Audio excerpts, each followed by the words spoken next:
Hello and welcome to At the 55, your home for OUA football.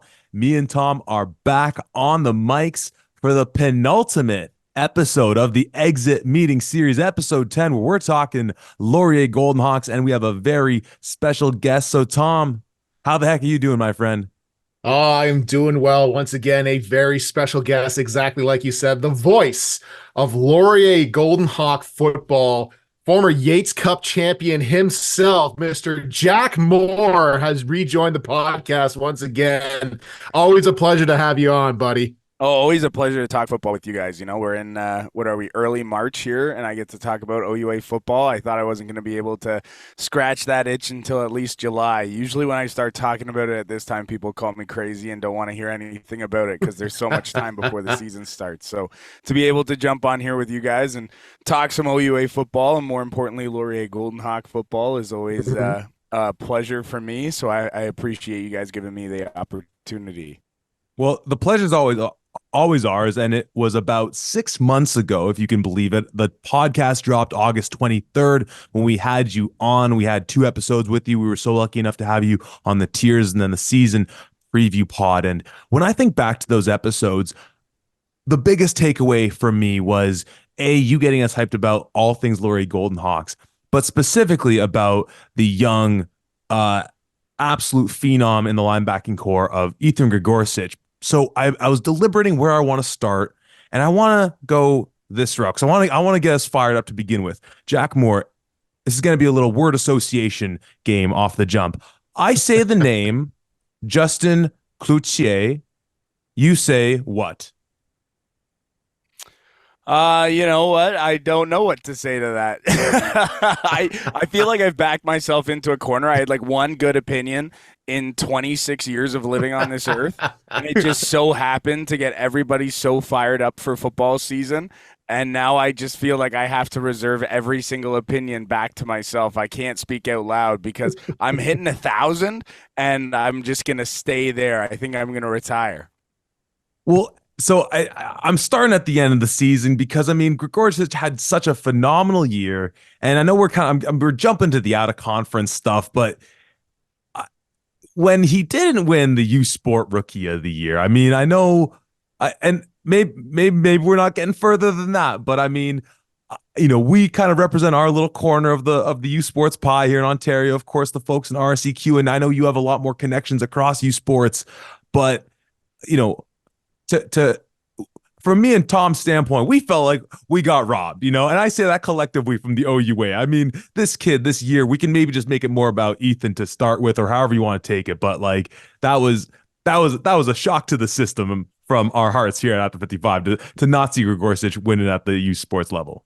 You know what? And I think I was going back and forth. I can't remember the anger that crossed my eyes. They were just seeing red for a couple of days after the national awards, and I think Tom got a few texts in there along the way, catching some strays. That Ethan Gregorcic put up numbers that would have won him the President's Trophy, as the stand-up defensive player of the year, let alone being the national rookie of the year. I think that a lot of stock should have been put into the fact that he was an 18-year-old. Like, it's one thing to be a rookie of the year, but it's another to do it, fresh out of high school. And he was able to do that last season. Obviously you guys know, and your listeners know, like I was pumping this kid's tires before he showed up on campus. I watched him play offensive football in 2022 and was like, this kid's going to be a stud in the OUA immediately. And then I kind of hyped him up pretty good on this podcast. And I, had to walk in early in the season and go, he better turn out to be a good player because he can make me look really, really bad. And then, a couple weeks left in the season or late in the season, there was a comment thrown my way that good thing he played up to the hype. And you know what? He did. He can control what he can control. I think it's funny if you look at this from like statistics. I haven't really dove into Laurier's film from last year, but if you look at the way the statistics match up between him and Ify Onyeminam from the start of the year to the end of the year, Ethan started so strong and then kind of fizzled out towards the end of the season from a statistical standpoint. Ify started a little bit slow And then as the year got on, he got better and better and better. And I think it's a pretty lazy narrative for me to sit here and say it's because Ife's an older 50-year player drafted into the CFL. He just gets better as the season goes on. He's veteran. All of those things are correct. I think when teams looked at the Laurier defense at the start of the year, we're going to take away Ife, and then we're going to run the ball at Ethan. We're going to throw the ball at Ethan. And then through the first 4 games of the season, they went, we can't do that either. So what are we going to do? And then all of a sudden, they started to try and run wide and run outside run schemes. Oh, Jahari Hastings is there, who nobody had heard of coming into the season because he was a transfer from Simon Fraser. Like, I had been told by an offensive staff member at a very good school in the OUA, when they watched the film, as good as Ife is, as good as Ethan was in his rookie season, they watched the film and said, the guy who's going to destroy us is 25. And Jahari Hastings has that ability to be a game wrecker on the back end for Laurier. So, it really left teams no options. The defense was just so good. And we saw that throughout the entire course of the season. But Ethan can control what he can control. I think there was a lot of things down the stretch of the year that he's going to reevaluate with the coaching staff and say, I can get better at this when teams change up their schemes and they play me a little bit different to make him a better player going forward. But I think teams started to key on him and they said, this guy might be just as good as Ife is, so we're not going to let him beat us. So that's how I saw it. Again, I haven't dove into the film a ton, but I don't think that it's a coincidence that those two guys kind of passed each other mid-season as teams got more and more film on Ethan. Well, you and I were talking about it after the very first game of the season here, and we're taking a look at Queens and how they're how the offense is kind of going there. And we're watching Ethan Gregorczyk, and he finishes with 4 tackles in that game, but he's making rookie mistakes. He's going into gaps. He's being really antsy about things. He's making first-year player mistakes. So it makes total sense that you would still have that same kind of game plan going into Carleton. And then in the Carleton game, he finishes with 8.5 total tackles, a forced fumble, and an interception. And you're looking around going, this kid's a first year? And so it's not that he's playing completely sound by any means, but his athleticism, his motor that he has is so unbelievable as a first-year kid that if you give him the time to really understand the game, understand the flow, and really get a feel for OUA offenses in general, man, the sky is the ceiling for this kid. And yeah, just to make sure that I'm also putting it out there, Ethan Gregorczyk's numbers were comparable to the President's Award winner. So the fact that he doesn't win U Sports Rookie of the Year is absolutely insane. And I will fight anybody who wants to argue me on that. Yeah, I mean, I think to me and to a lot of people who were around the program and to a lot of people in the OUA, it wasn't even an argument. Now it is, apples to oranges when you go conference to conference. I just think if you remove Ethan from that defense, it's a lot different than a guy who plays for Laval, right? It is apples to oranges, but at the same time, I think that we can all agree that it is a lot different when you remove him compared to anybody else. But that being said, I totally agree with you. I was at the Queens game and I wasn't calling it, so I had an opportunity first game of the year to really watch it a little bit closer. And I think you're right. He did make a lot of rookie mistakes. There was twice. It happened twice in the game, and I didn't see it the rest of the year, where 3rd and short, and he tried to jump over the line, and they just went right at him and they picked up the first down. Queens went under center, picked up the first down. And, I brought it up to the coaching staff, and they said, yeah, it's something we got to clean up, because in high school, that might work when you're playing at Holy Trinity in a 3-team conference in Lhasa. It's not going to work in the OUA. And I think for Ethan, from what I saw at the beginning of the year, physically he could play on the field in the OUA. It was the thinking through the game, all the different calls, everything that he needed to know to be an effective player on the field took a little bit longer for him to figure it out. But once he did and got the confidence of, I'm 6'3", 230, I'm the fastest guy on the field, and I can make any play on the ball that's thrown in my vicinity, I think that's when you really saw him step up. So I think the Queens game was a big learning game. He was an effective player, but he learned on the fly. And then you turn into week 2, week 3, week 4, and all of a sudden he's just picking up steam. Like we were sitting there fourth game of the year and we're like, the rookie of the year is over. Like he could do nothing the rest of this season. Like somebody's got to come out of the woodwork and do something crazy here to take it away from him. So yeah, it was a treat to watch him this year. I can't wait to watch him go. Like if this is year 1, unfortunately, we're probably only going to have 3 more years with him because, a guy like that, you don't expect to see back for a 5th year. But at the same time, just appreciate while he's there. And, if that's the best season that he ever has as a Laurier Golden Hawk, it was a phenomenal season. And I'm really impressed with what I saw from him. I think the sky's the limit. I think he has a work ethic and an attitude that kind of fits the mold of getting better as the years go on. But at the same time, I think we can just marvel and embrace the treat that he was to watch this season. Well, first of all, to Tom, your days of fighting Laval Rougeeur folks are long behind you once those jerseys got hung up behind you. So, Hey, listen, if a couple of Rougeeur fans want to get after it, I'll get down to a 3-point stance. We'll go for it. You're on your own on that one, I think. My days doing that are over, Tom. You're on your own. As if your knees can let you get in a 3-point stance, Tom. But Jack, you hit the nail on the head off the gate, going back to that pod about Ethan and so many other things that you were calling. I mean, the fact that you were going position by position, that you were saying a top 3 player essentially across the league, and maybe with one minor exception, we could talk about a hiccup.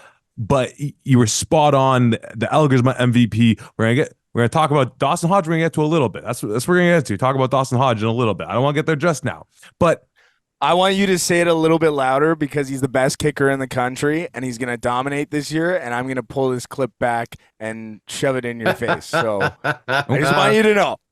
Oh, okay. So yeah, like Dawson Hodge wasn't kicking nearly as well as we had seen him the year prior, right? And accolades what they were and what we expected, I think he fell short of what we thought. But we can dive into that a little bit more, because what I wanted to ask is you were spot on with the way this team was going to perform this year, coming just so short of the mark with falling short in the Yates to Western. But so what was the thing then? Something must have surprised you this year. Like you were probably sitting back all year long being like, yep, called it. Yep, called it. Yep, called it. There had to be something that jumped out to you of being like, I didn't, like, obviously with what Ethan did, like actually seeing that come to fruition, watching that run that Elgersma went on, and we'll talk about that for sure. Probably wasn't exactly what you thought was going to happen because it was so spectacular. But what was the one thing you would turn to where you're like, yeah, that I did not see coming? Honestly, like I can sit here and again, to pump my own tires from the preseason pod, like I felt like I had this pegged pretty well, and anything short of what the expectation was and what I said back in August was a disappointment, because I know the coaching staff pretty well. I know these players pretty well from having seen them play enough, that honestly, like nothing surprised me this year. Again, aside from maybe Dawson, and that was it. Other than that, like, I don't think we can turn to anything and say, I didn't expect to see that. Like everybody kind of played the way they were supposed to play. Like there was I think what was most impressive for me was, yes, they had the ability to win games by a lot, and like CC, the quarterfinal win against Waterloo, 69-0, and blowing teams out. But it was the ability to play in tight games. And, that's really a sign of a good team, is when you can play in and win those tight games that don't necessarily go your way. And it started with a win at Queens, the Carleton game, because I know you guys after 2 weeks were sitting here saying, what's wrong? Laurier's 2-0, but they're not good. They're not playing good football. They're not, they're 2-0, but I hold on. They're the worst 2-0 team I've ever seen. Hey, Taylor Elgersma doesn't score a passing touchdown until he gets to a Guelph defense that it's like shredded cheese. So. Tom, were we 2-0 or were we 2-0? I'm just saying. Did we go to a Yates Cup final, or did we go to a Yates Cup final? So I think there is something to be said about teams being good enough when things go wrong. Your quarterback doesn't throw a touchdown pass in the first 2 games of the season and then proceeds to finish second by like 1 passing touchdown on the year and also lead the league in total touchdowns because he's the best quarterback in the country. So you know what? And he did it with those 2 games at the beginning of the year. So, I think the ability to win those tight games sometimes over the past decade plus haven't been the MO of this team. It's either win in blowouts or get heartbroken in the tight games. Mm-hmm. So the ability to pull out those games in the regular season where it's not going as well as you hoped it would, but you're still finding ways to be victorious and win games and go 7-1 in the regular season. And, earn that spot to host Windsor in the semifinal game, right? Like that whole season doesn't happen, right? Like obviously they had a big showing against Windsor in the regular season, but then to come down to that game and then be able to host that semifinal, I don't know if they win the game as it was played. Like if you just take that game, pick it up, put it in Windsor, I don't know if it finishes the same way. I think the home field advantage really played a difference in that specific game, and that's why you play the whole season doing that. So the ability to win those tight games, I think for me was the most impressive thing, and out of the blue, I honestly thought they were going to dominate everybody, run through everyone, and then play a tight game against Western in the regular season and then in the playoffs. Like that's how I saw the season going.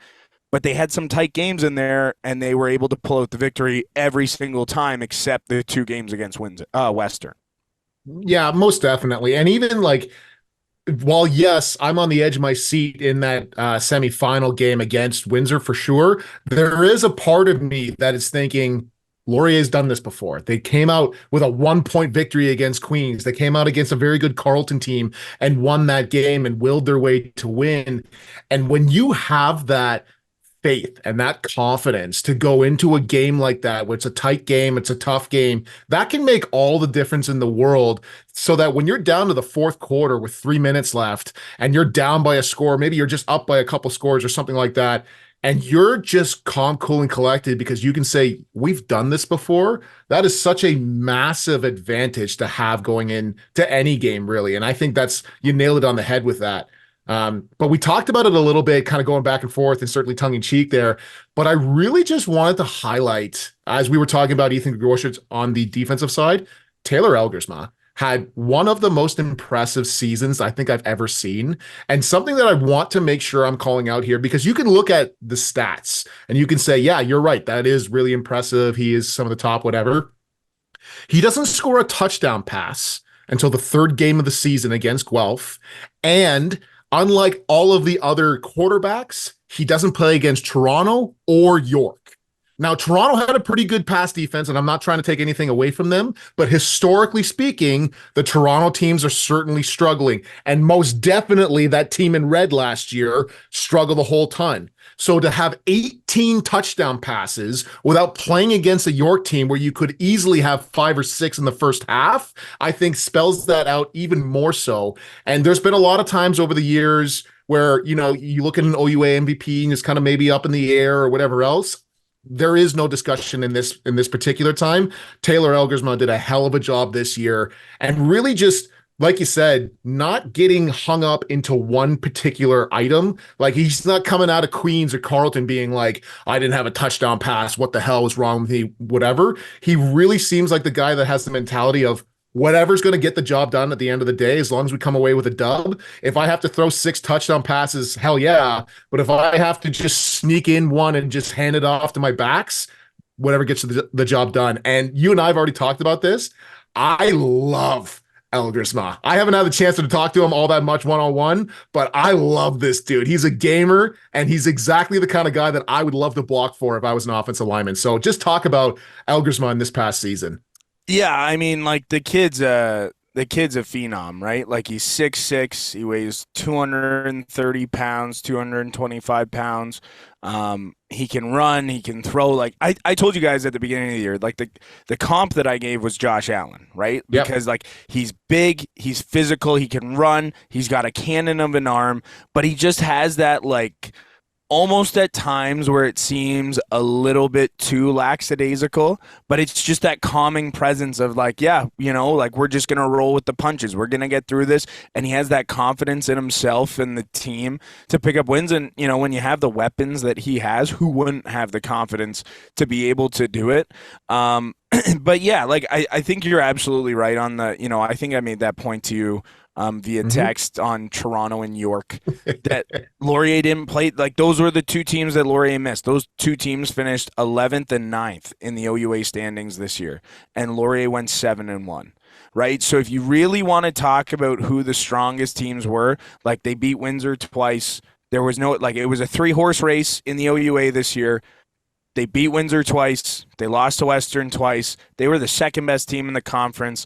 There's no question about it. But again, like there is that conversation, and it went back to the MVP. My argument was you're saying that this is a most valuable player award. So you have to give it to the player who gives the most value to their team.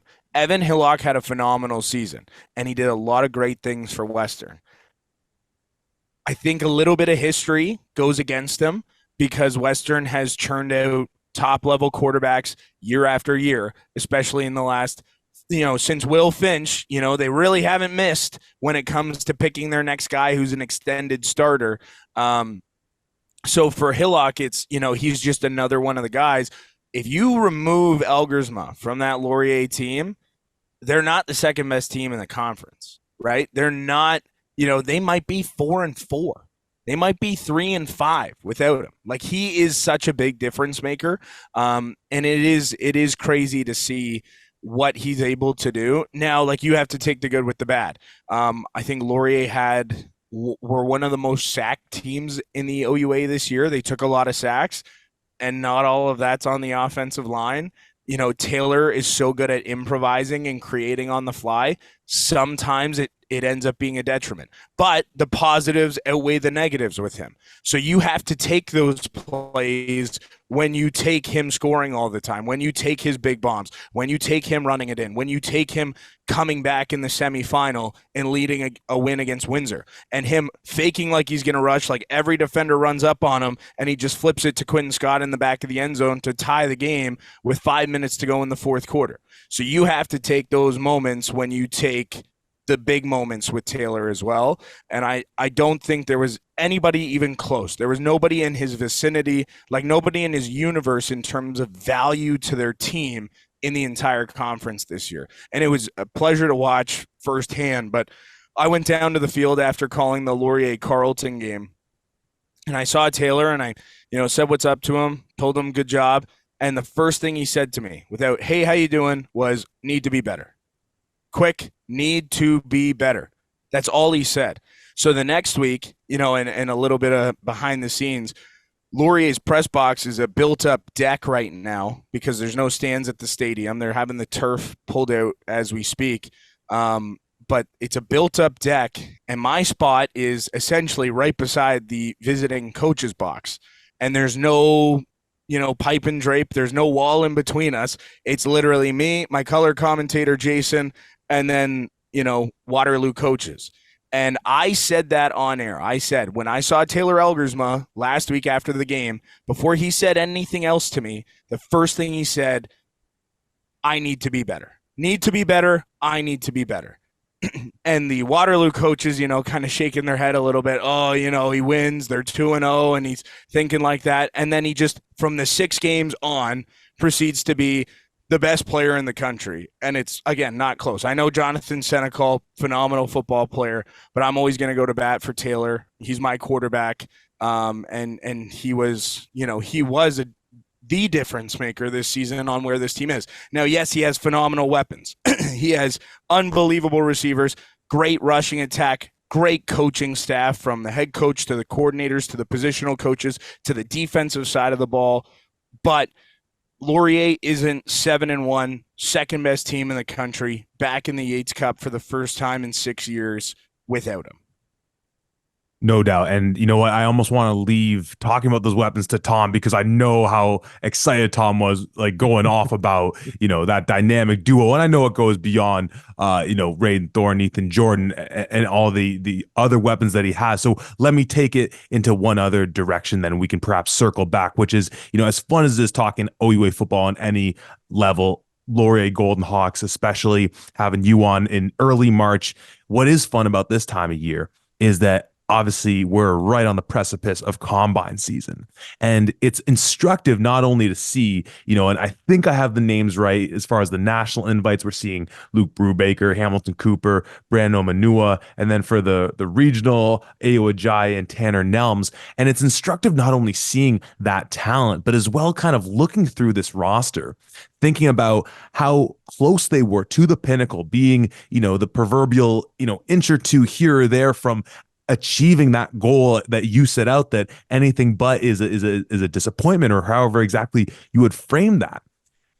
That when you add in maybe just another guy like Ife as a fifth-year player who was drafted last year, this is a team where, depending on what happens come May, based on the combine results with the draft coming back, where you seemingly have so much of this returning talent that we've barely even scratched the surface talking about returning, with that coaching staff, with that experience, with that chip on the shoulder that is, beyond comprehension.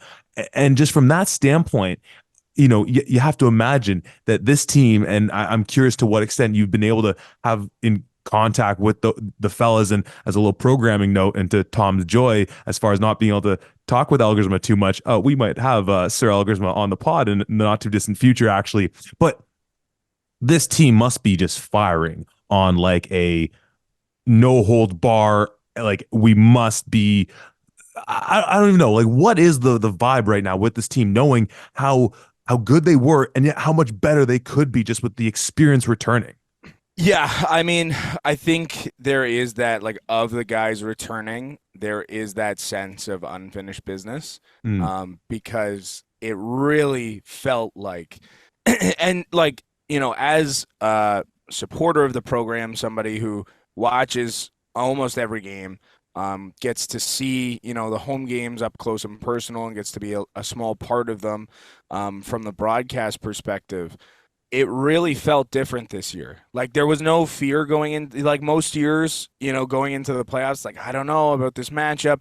2017, like we knew the Yates Cup was going to be tough, but we were, the reigning champs, and it was like, okay, we got a good shot here, and it was good up until halftime. Western started to pull away, and then Western pulled away a lot in the second half, and really whooped us in half number two in 2017. But going into the Yates Cup this year, it was like we kind of feel like we're in the spot that we want to be, because we had a good showing against them in the regular season.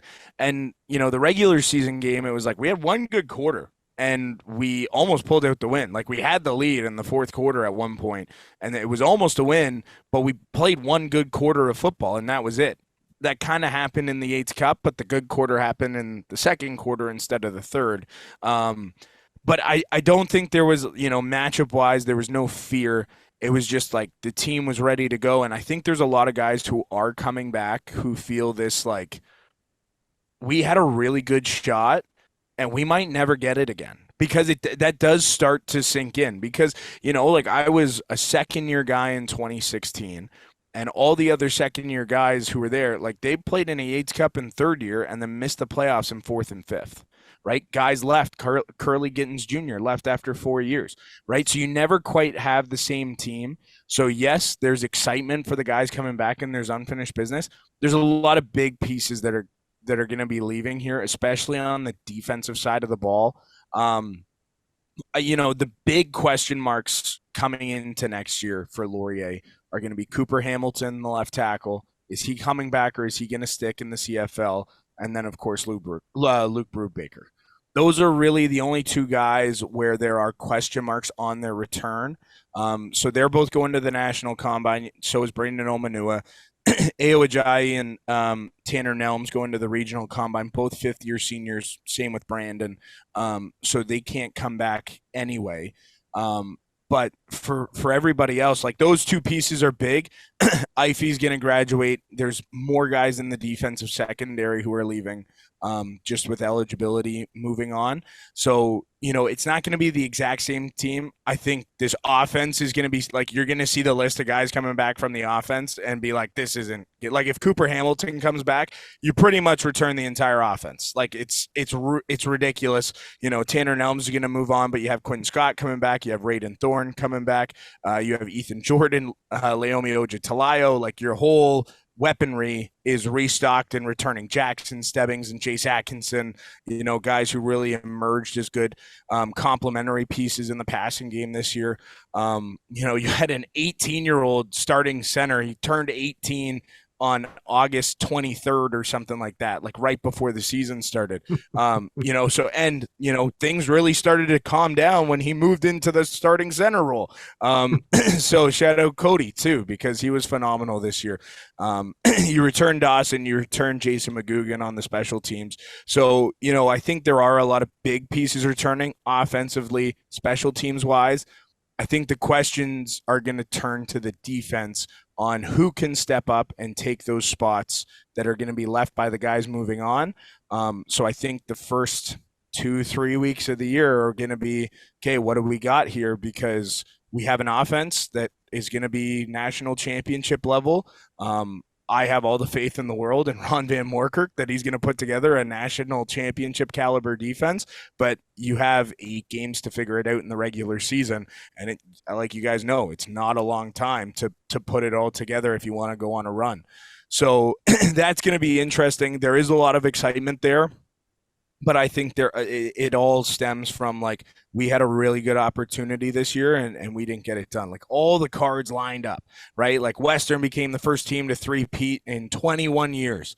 All this stuff that kind of fell into place. It was, why not us? Why isn't this going to be our year? And it just fell apart at the last minute. And, that it happens sometimes. It's football. You play games, you win, you lose, and you got to move on. But it's a short season and you got to live with the result.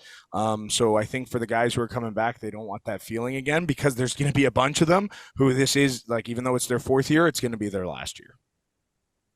Yeah, most definitely. And like, I think we really saw that as well. I mean, there's a reason why Zach and I both went back to back on picking Laurier to win against Western in the end of the regular season and into the Yates Cup because we saw the same thing. I think this was one of the best opportunities that I had seen from a competitor team to overtake Western in a few years now.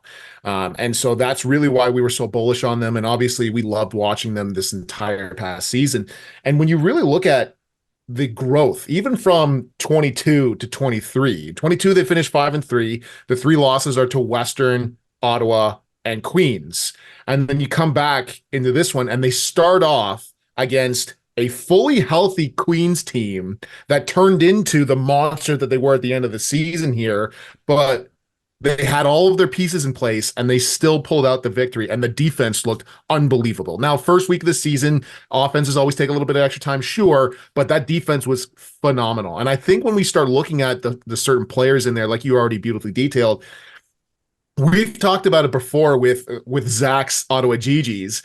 When we're talking about guys like James Peter or Max Carbonell, those are some guys that could be completely change the face of a defense because if you don't have a certain caliber of player in a certain position, you might have to account for it in another way if you can't backfill that. I feel that Onyemenenem is in that same conversation that while his stats may not blow off the page, the savvy that he had as that middle linebacker, and you can really watch it when you know what you're looking for here. When you watch him play and you see him read the defense and then just go, and you see him take off and cut through an offensive lineman who's trying to take his head off and make a tackle in the backfield, or he's making a sure-handed tackle against some of the best skill players in the OUA in the open field, and you start looking like, okay, that was pretty impressive. It might have been just a 6-yard gain and maybe on paper looks just standard, but I think that's certainly going to be one of the biggest things that Laurier has to look for. And like you said, Ron Van Worker is a phenomenal defensive coordinator. I have total confidence that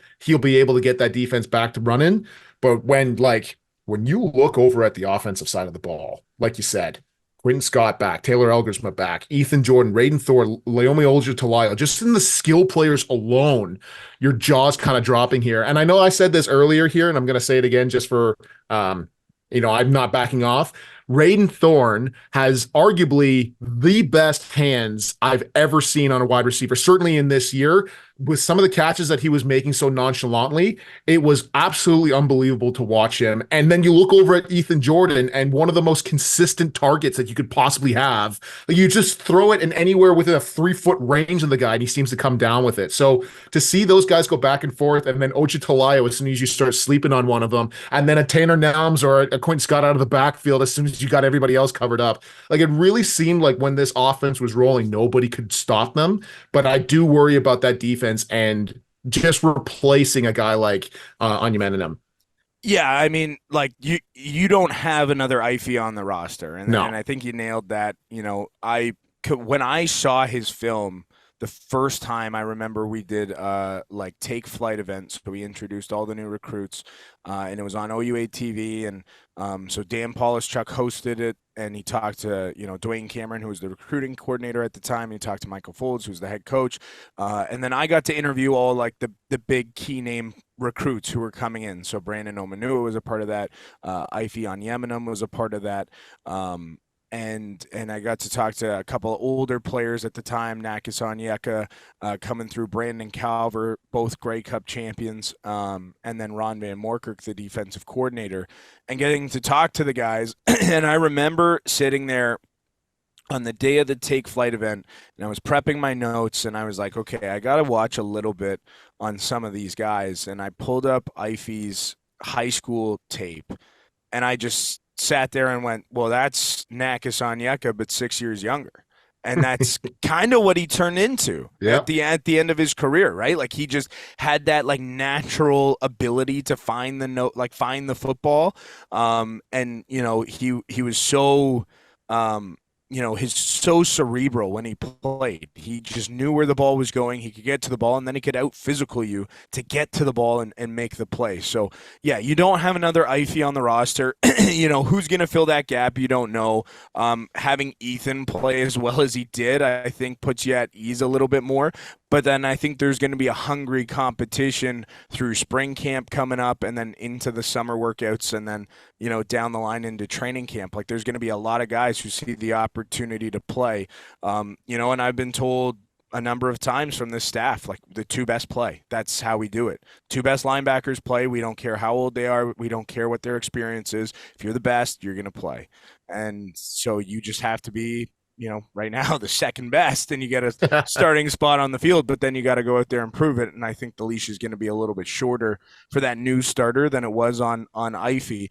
But yeah, I think that question mark does, like I said, it does go to the defense. You look, especially on the back end, like Malik Cote was a fourth year. He could come back, but you don't know with guys in fourth year, like what their decision makings are. I haven't talked to Malik about what he wants to do. Nico McCarthy will be done.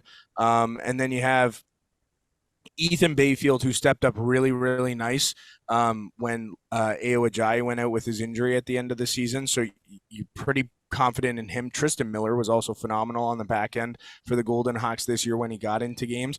But when you have to be that consistent guy, that's when it takes the turn. So can those guys be the difference maker on the back end? But those are guys I look at to fill in the gaps. Chris Haggart as well. More than likely moving on from the team. So, it really is the defensive secondary is going to be where these question marks come from. But, these are, this is a team where the MO has always been defense wins, can offense finish it off. And so, I don't think that that's going to change. But next year, when you start the season, everybody's going to be looking at how shiny the offense is. They're going to be able to put up points. Can the defense get stops to win games? And that's going to be, as we sit here right now, that's going to be the question mark, which is kind of new territory for this team. They've never really been in that situation because the defense has been so consistent over Ron Van Morkirk's tenure here. And when the defense is as good as they were last year, a drop off, all things considered, and in respect to how, or in relative to how dominant this offense was and looks to be again, in the grand scheme of things, won't be that, might not be that detrimental. And there's always that piece on when this offense produces as much as they likely will again. And yes, you highlight those names in the secondary that might take a step down as a result of teams are probably going to pass the ball more. So we might get to the end of next year and be like, it looks like Laurier got lit up in their passing defense, but it might more than anything be a product of the amount teams threw on them. But so sorry, yeah. No, I was just gonna say teams graduate seniors every year, right? Like this isn't new. It's not like, we're reinventing the wheel with this. It is difficult when, like you said, when you have such a stellar defense and then your offense is just a year or two behind them. So they just didn't match up at the right time. Like, could you imagine and this is where my mind goes to. This year's defense, 2023 defense, with what this 2024 offense is projected to be, that's a Vanier Cup winning formula. And that's, I think, where my mind goes to, where the question marks raise. And it's just because the expectations are still here. Like, it's not going anywhere. It's not like everybody's leaving. It's a couple key pieces, important pieces to this team. But I do have the faith in the coaching staff and the recruiting team that they got the players in there and those guys in the room who are going to be working their tails off for starting spots, because these spots are going to become available. And like I said, the leash is going to be short. The best two linebackers play. The six best DBs are going to play. The four best defensive linemen are going to play. So you get your opportunity, you make the most of it, you're going to stay on the field. And I think that's how they have to look at it going into the season. But it does kind of dangle the carrot above the treadmill for them to run at this in the offseason and get as best as they can, because if they're not ready for camp, you're not going to play. And no doubt, and it's the frustration for programs across the league that just it's the nature of youth sport of college football. But you were saying about that idea of closing games, whether that's been more on the offense historically, whether it's going to turn more onto the defense. But when you look at that matchup against Western in the regular season, a 3-point game, and I know that's not how it broke down, but just thinking about that point difference. And yeah, going back to, or if we can now bring up a bit of the year Dawson Hodge had, where he goes 10 of 18, and I'll grant that he misses 3 against Queens, and Queens is probably one of the tougher stadiums to kick field goals in, with the amount of just wind that's shooting all across the field. We've seen the talent, we've seen the accolades. It's not a question of, I don't think you just lose that. You're obviously close to the team, the special teams units, that much more so with your love for all things long snappers. The ball doesn't magically just get into the holder's hands. Trademark Jack Moore Industries. Is there anything? Is it just a blip? Is there anything we need to be reading into that? Because me and Tom went down rabbit holes of just like, how does it influence the play calling decisions? Is this going to be a thing where now all of a sudden the field goal distance is all these things? Like, are we the kind of something, nothing, or whatever type of scale to the year Dawson Hodge, or should we just expect he's back to what we've seen and expect from him? I don't think too many other kickers in the country would have gotten the leash that he got this year, and he earned it, and I think that's my whole mindset on it, is he earned the opportunity to go out there and miss those kicks, right? Because you're right. At some point, most teams throughout the course of the year would have changed their game plan. They would have done something different. But I don't think, and I don't know this for sure, like I'm not on the sidelines during the games, but to me, there was never a point in the year of all the games that I saw where they weren't 100% confident sending Dawson onto the field. Now, whether he makes the kick or he doesn't, again, it's football. It happens. But you got to remember what he did in his first 2 years to earn the ability to miss those kicks and to miss a few this year, right? Like, it's not like he was, 82% and he missed some, but he was good on most of them. I think he was 56% on the season. A lot of teams start looking at the other options at that point. Not this team. I think Dawson didn't have the year that he wanted to have, but I think there's all the faith in the world that he's going to turn it around this offseason. Like, whatever it was that ailed him, I think that he can come back next year and prove that he is the best kicker in the country, and I still have that mindset of him. I see the ball come off his foot. I see his mechanics.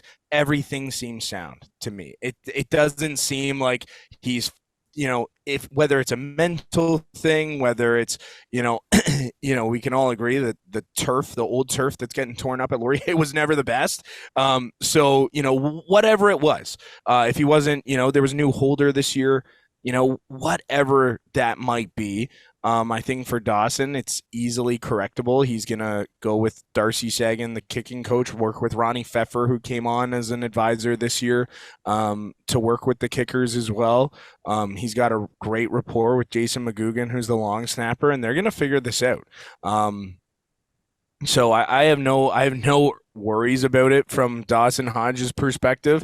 I think he's earned the ability to come back next year and be the starting kicker and go out there and be 90% on field goals and average 47 yards a punt and be a first team All-Canadian on both spots. So I'm not concerned about it. I don't look at this season and be like, oh, if we just had a kicker, it's like not even close to what this team was looking at. Like, he didn't cost them any games.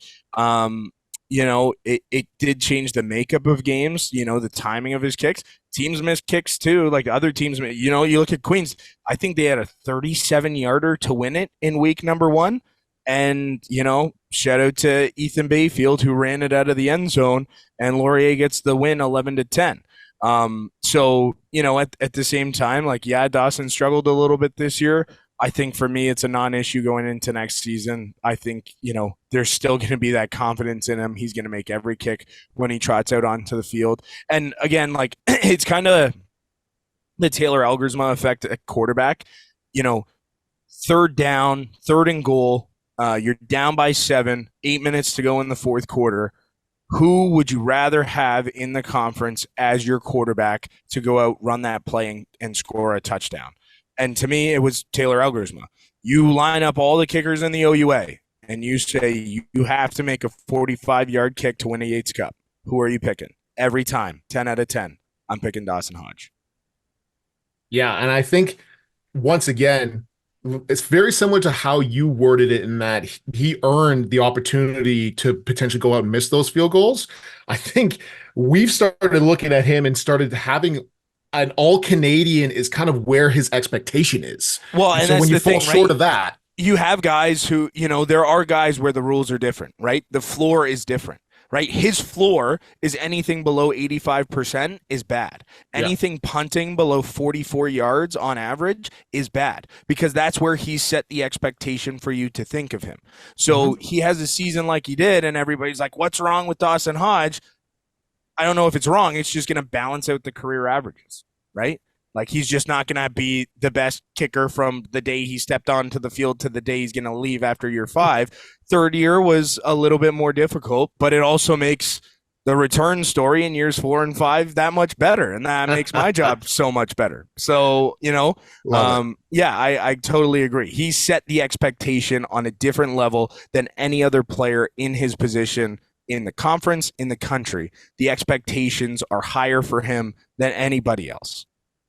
most definitely. Switching gears a little bit here, because I do want to talk about the 2023 season a little bit more in depth. Obviously, we talked about the first couple of games with Queens and with Carleton. The offense kind of has their struggles there, but more than anything, the team mentality comes into play, the defense comes into play, and you squeak out those wins against two very good teams, I might add.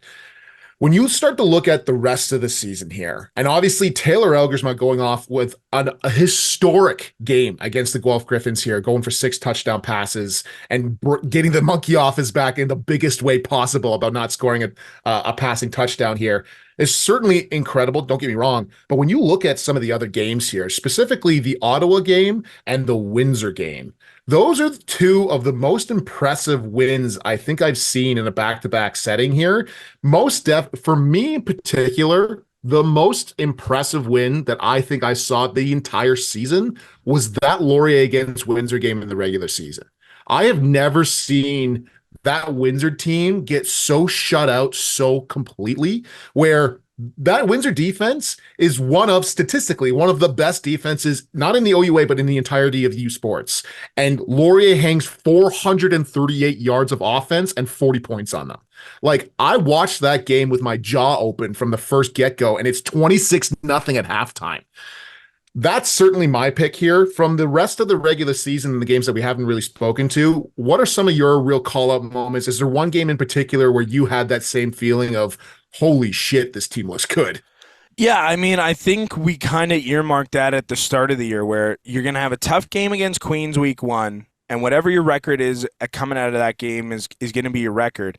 But then you have to look at the next four games, and I think just looking at it here, yeah, the next four before the bye. So they had 5 games, bye, and then 3 games after that. The next 4 games were like must wins. They were like you kind of checked that box at the start of the year, like, okay, you should be better than Carleton. They won, but not as impressive as everybody thought that they were going to be. I thought, Lefebvre was phenomenal in that game. I had a quick conversation with him when I went down to the field afterwards, and I just kind of said to him, like, hey, man, you played awesome. Keep your head up. Keep going because, the world's kind of your oyster here. You keep playing like that, you're going to win more football games than you're going to lose. So I thought, again, like winning that close game was good. The Guelph game was like, again, I know you guys, I made fun of you guys for saying it, but there were question marks going into that Guelph game. Like, what's going to happen here? Like, we have to, at some point, play better than we've been playing. And I was on the golf course and I had the game up on my phone. Shout out to Rogers TV 20 out that way in Guelph for doing the game. And I had the game up on my phone and I was watching and I was like, oh, he just scored again. Like I was playing with my brother-in-law. And I was like, they just scored again. They just scored again. Elgersma again. Like I just couldn't believe it. It was so much. And then, beating Waterloo the way that they did, I think they were up like 24-0 after the first quarter or like first possession of the second quarter. And then, kind of in the garbage time, the score kind of balanced out. The dominant win over McMaster, and I think it, like, as the game went on, they got better and better and better. Came away with that one. I think the Ottawa game for me was like, you don't really know what to expect. It's a long bus ride. I know they went up the day before and they stayed after the game. So, and you were a little bit worried about the travel because they had Windsor at home the next week. So to pull away that 8-point win on the road at TD Place was impressive. But I think you're right. Like, just the statement, because there was such a big magnifying glass on that Windsor game because Windsor was shooting up like nobody had ever expected. They had phenomenal performances. They were playing at a Yates Cup level. So the expectations were that Windsor team was going to give Laurier a real tough game. And the Golden Hawks, there was a punt return that got called back for Windsor. It was a 93-yard punt return. That got called back. As soon as that happened, game changed. Like, Windsor shut down. Laurier took over. They took advantage before the half, and then coming out of the half, they were even more dominant.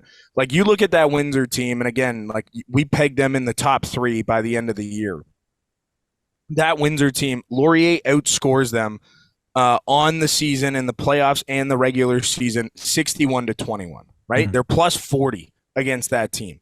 How many other teams even got close to 30 points against Windsor this year? Like, I don't have their schedule in front of me, but nobody did that.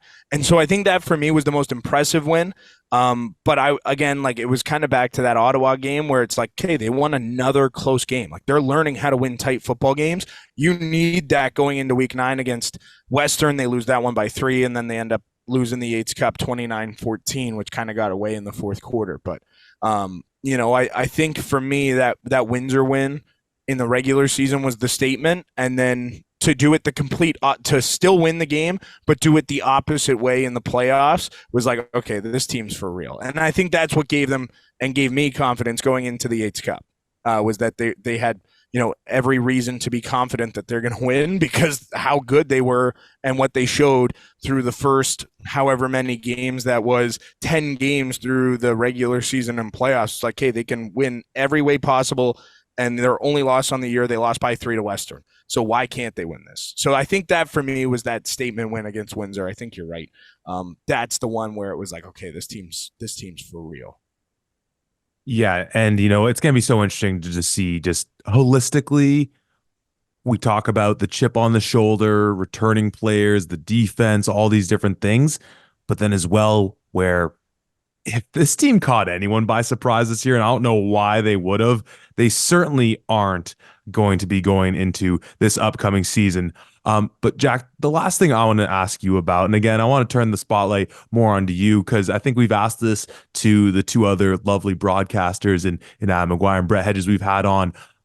What is your favorite call you made this year covering Laurier Goldenhawks football? And I guess, I mean, because I believe you did a couple of Waterloo games as well. So no, let's, I'm going to keep it to Laurier football specifically. Best call you had all year long. Oh, that's a tough one. I'm pretty hard on myself, so I don't know if any of my calls are good. But We have it on good authority that's incorrect. Yeah, correct.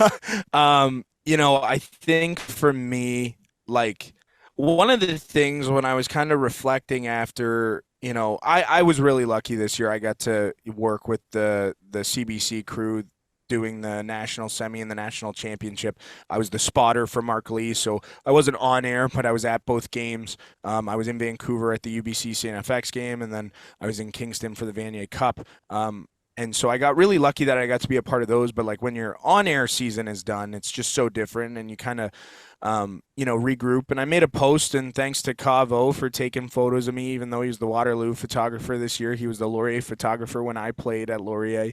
So he's still taking photos of me, so many years and, so many pounds later. But I think for me, like one of the things that got brought up, Mike Hogan sent me a nice message on Twitter under the tweet of the photo that I put out. And he said, crazy game, and you guys did a good job at navigating all the plays, crazy plays, crazy calls, and into the fourth quarter of that Laurier Windsor semifinal. I think I was just most proud of how we navigated that, because that finish was so nuts. That the catch to tie the game with 14 seconds left, touchdown.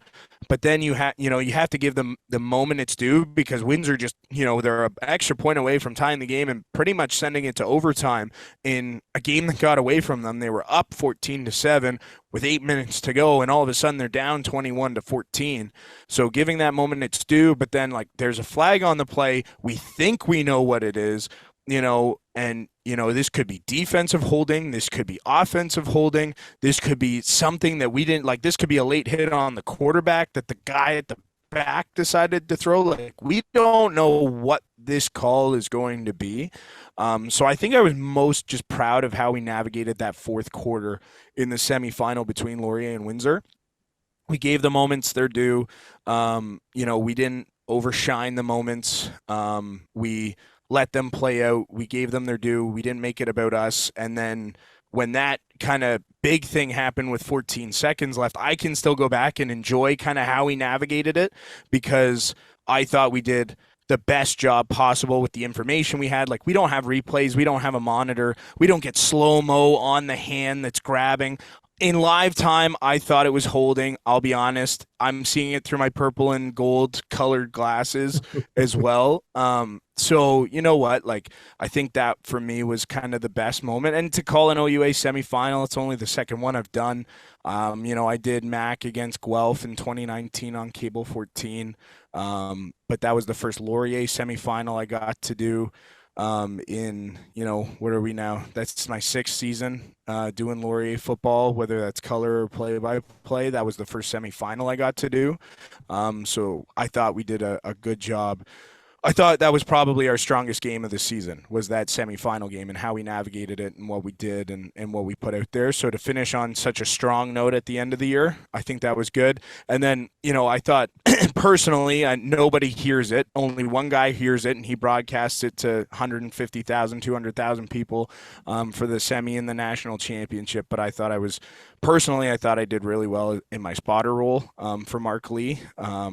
He obviously calls the game beautifully. There's nobody better at calling football in this country right now than Mark. But to be a little bit of a help to him and listen to him and Deshaun call the game, and be able to kind of help him as little bit as I did, but make the calls as good as they were because I can give him those little tidbits that he wasn't picking up on. I thought I did my job to the best of my ability in those two games in Vancouver and in Kingston for the semi and the final. So nobody would have heard that, but I was really proud of myself for how I did in those two broadcasts as well. But from an on-air perspective, that I think the whole game of that OUA semifinal between Windsor and Laurier was my best work of the year.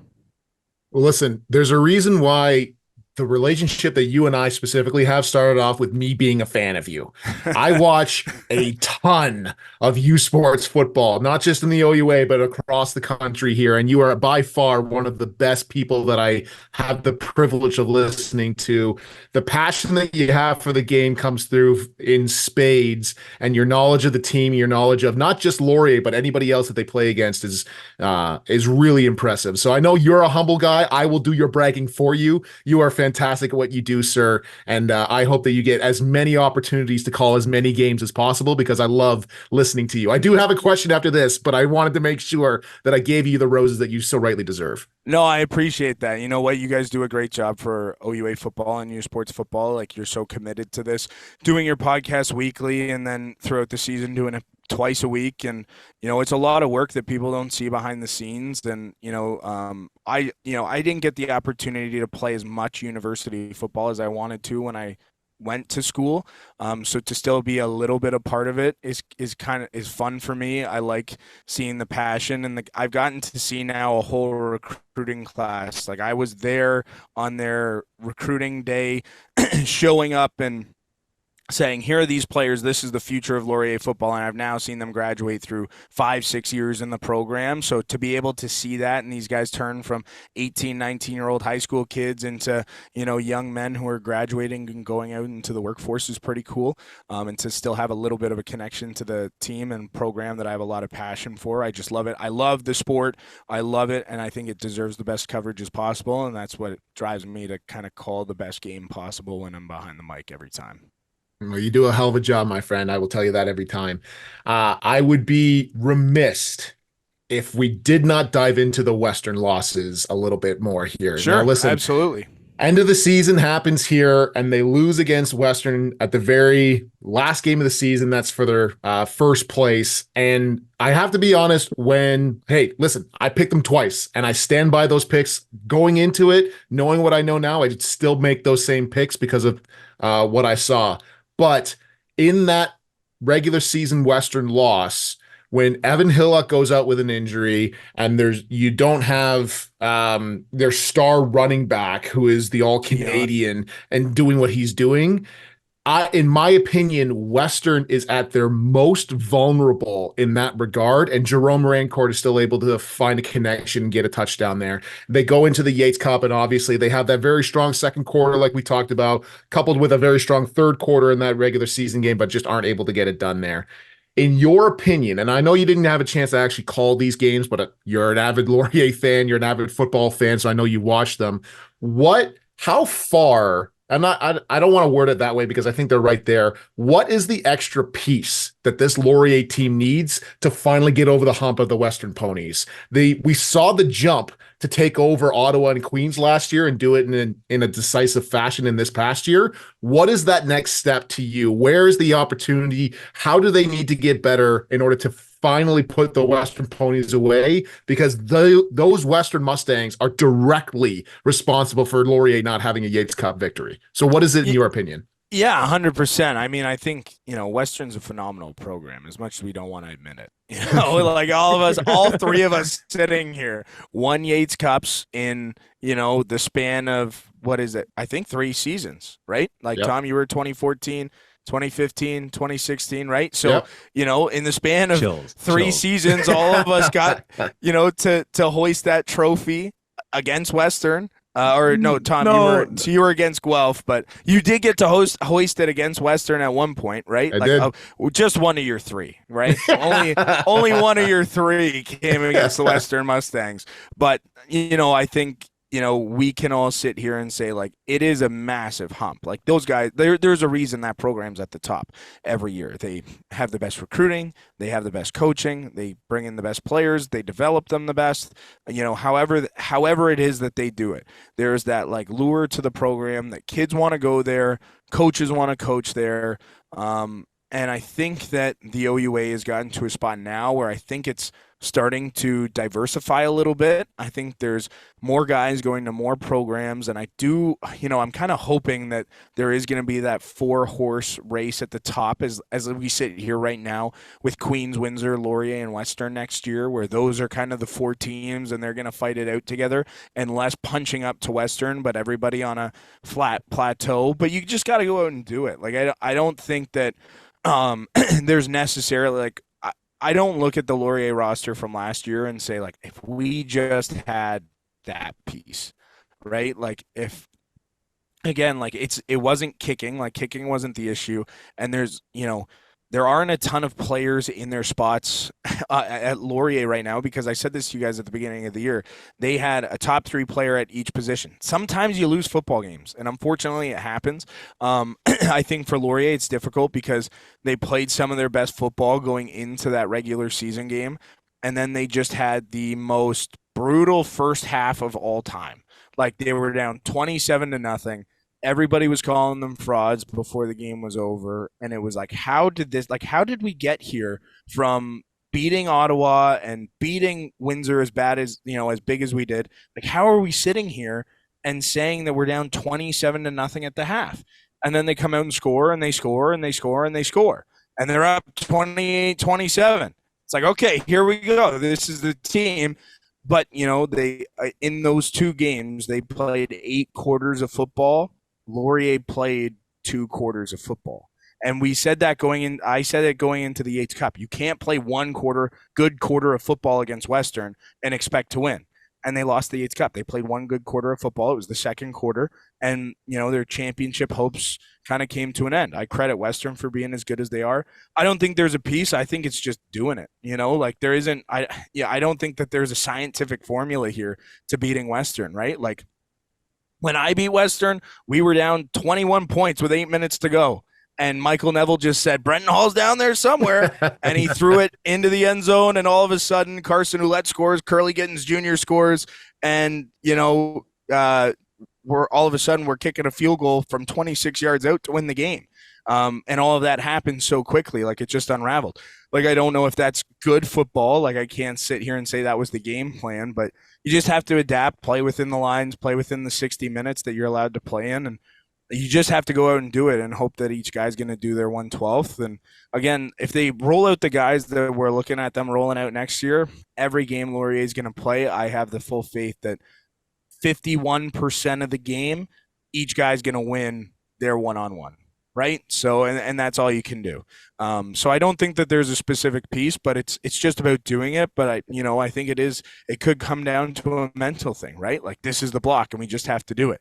And that makes the difference between good athletes and good football players and great football players, because the great ones are able to get over those mental blocks and finish the job.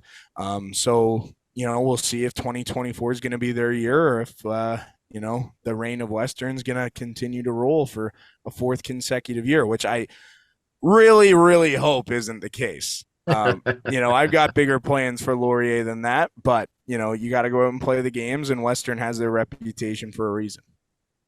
He's the voice of the Laurier Golden Hawks, and we are so lucky to also call him a friend of our program here. Jack Moore. Jack, thank you as always for joining us. Can't wait to talk more as we find out more information about all the things in the off season through the summer and leading into what, as you set up, talking about that top 4 and all the other good teams. And I know you have something else you want to say there. That this year is promising to deliver us. My apologies, Jack. Yeah. No problem. I just wanted to make sure I got this in this morning. We got some sad news. Glenn McDonald passed away, longtime TV sports producer in this country. He did a phenomenal job. He was one of the guys who was a cornerstone at the Score, and especially during their Vanier Cup coverage. And he was my producer this year and the last couple of years for the Vanier Cup. So I got to work with Glenn a little bit, and we got the news this morning that he passed away. So he did a lot of really good work for U Sports football, and when it was on TV and is on TV, he was one of the key pieces behind it. And I think all the the big names in sports media you see who are putting out touching tributes to him just kind of speak to the person that he was, and gone way too soon, 54 years old, from pancreatic cancer. And I just want to mention that he was a big part of the coverage on the television side, and it was a tough morning for a lot of us in sports media in this country when we got that news, because he was not only phenomenal at what he did in his professional life, but just a top tier human being as well. So I just wanted to send my condolences to his family and everybody who knew Glenn, that we're gonna miss him a whole lot, and the sport's gonna miss him a whole lot moving forward. Appreciate you adding that shout out. Obviously, a huge loss to the sports community and to his family. Our thoughts go out there. Absolutely. Jack, thank you so much for joining us. We look forward to talking all things OUA football and, of course, Laurier Golden Hawks football as the year progresses. Take care, my friend. Go Hawks, soar above. That is a wrap on episode 10 of the Exit Meeting series. Tom, you know what that means we have coming up, right? There's a full stampede. episode. A full episode thanking long snappers. There's a stampede of purple dust coming our way next week. It's Western Week, baby. It's just you and me, Tom. We're just going to dive into all things Western Mustangs.